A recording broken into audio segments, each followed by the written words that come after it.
My name is Amanda, and I will be telling the story about my tattoo, which is a memorial to the 3 people I have lost. My tattoo is incredibly simplistic in nature, but the symbolism it represents for me is beyond measure. I chose their birth dates instead of their death days to represent the day they entered the world. It was important for me to represent their life, as their life had a great impact on my own. That being said, their death still has importance to me. Their birth dates are listed from top to bottom in the order that they died in. Most people don't ask me about my tattoo, but the odd person will. The amount of disclosure about it depends on the person asking.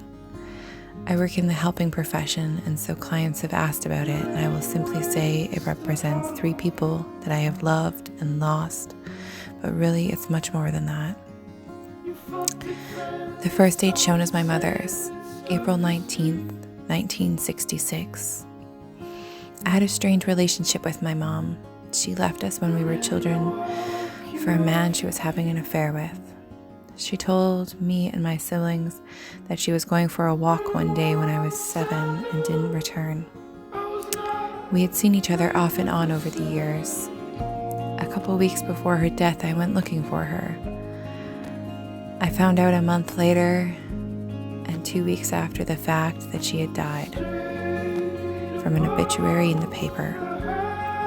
Her death impacted me. Looking back now, it felt like a defining moment in my life, the start of many more losses to come, and I felt hurt in different ways. Mom's death was about grieving what could never be. I always held on hope that we would have a strong mother-daughter relationship in the future. That is, after we got past all the hurt she'd caused. Now it could never happen. Colin was a shock. He was my stepbrother. I got a call one day when I was at work. My stepbrother Peter called me to tell me that he had died. He was Colin's best friend. They were close in age, and they were incredibly bonded through brotherhood and all the trauma they had suffered together in their childhoods. Colin, Peter, and my brother John met in school. They became very close friends, and soon they introduced our parents. We became a blended family, and I was the second youngest and only girl of 6 brothers. They liked to have a good time, and as they got older, that good time turned into addictions issues. Colin was such a sweet soul. I still miss his smile and his laugh a lot. 4 months after my stepbrother Colin passed, I got the call about my brother Jonathan. I got asked if I was sitting down.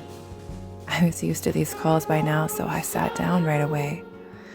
I learned my brother was a victim of assault, rushed to the hospital in an ambulance, having sustained a significant head injury.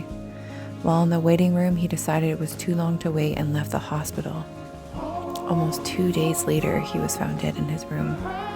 Autopsy reports from the original pathologist indicated that the cause of death was blunt force trauma to his head and neck. A trial for manslaughter went on for a little over 2 years for my brother. I flew back from BC to Ontario for the preliminary hearing. In the end, the defense lawyers paid for 2 additional pathologists to review the original autopsy report, and they argued my brother's death was caused by overdose, simply because he had a lethal amount of an average person in his system, even though we know that the average drug users have a much higher tolerance.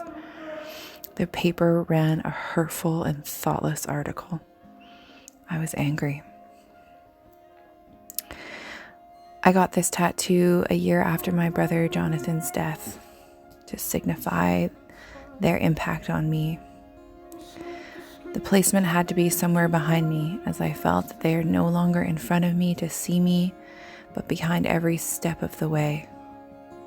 As part of my healing journey, I also needed them to be behind me. I needed to move through the grief of their loss, not to another side where the grief doesn't impact me, but to a place where I can reflect on how that loss has shaped me and will always be a part of me. I will never be grateful for their deaths, but I can respect and reflect on the parts of me that it has changed. Their deaths had led me to a passion of working with people who live with addictions and mental health disorders, and their memory lives on through me and on me.